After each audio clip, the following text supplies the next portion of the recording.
Welcome back to 6 News at 5. Time to take a look at your weather. And we're starting off with some of those happy rainfall totals that we've got to start off the year 2024. This is all great news because by this point in the year, we should have about 2/10 of an inch of rain, and we're already up over an inch in several spots. Rogers, again, the big winner yesterday, 1.4, almost an inch and a half there along Highway 190 around Prairie. So this is moving over towards Robertson County.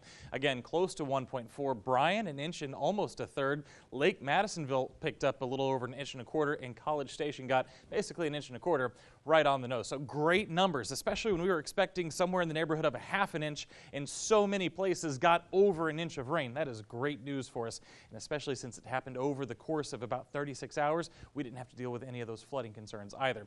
Hearn, almost an inch and a quarter. Waco, a little bit over an inch. Same story at Fort Cavazos and in Troy.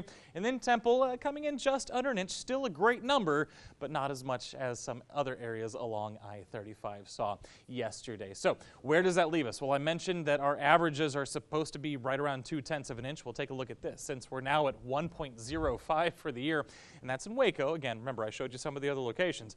That leaves us about 3/4 of an inch over where we're supposed to be for the first 3 days of the year. And the best news about all of this, of course, is that we still have more rain in the forecast here over the next 5 or 6 days. Now, when this happens, when you get an inch and a half at a time, you need a little bit of a break. Otherwise, that is when you have to start talking about those flood concerns. And that's exactly what we're getting today and tomorrow. The problem with today had nothing to do with rain, had everything to do with the fact that cloud cover kept our temperatures in the upper 40s, lower 50s across the area. But that cloud cover is going away, and that's good news. We're going to talk about why here, but let's first take a look at what the rest of the night holds. So cloud cover will continue to dissipate over the course of the next few hours. I'm stopping this at 2 a.m. because, again, the quadrantid meteor shower does peak tonight, and it looks like, based on our forecast model, several areas are going to be able to see those meteors. And again, you're going to get out there between 2 and 6 a.m. and look to the northeast if that is something that you do want to see. So towards tomorrow morning and tomorrow afternoon, look what happens. Cloud cover starts to build back in just a little bit,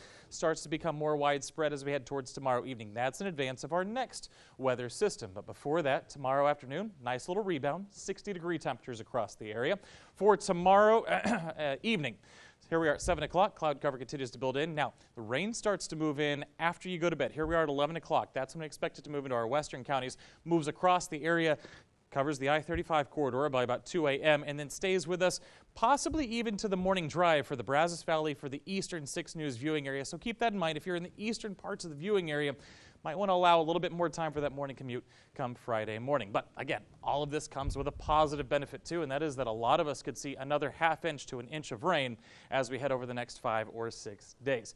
Temperatures will bounce a little bit, but primarily in the 50s and 60s across the next several days. That rain chance Monday could bring a chance for some possibly even severe weather to the Brazos Valley, but the cold front behind it will zap us back into the 50s by Tuesday. Chris?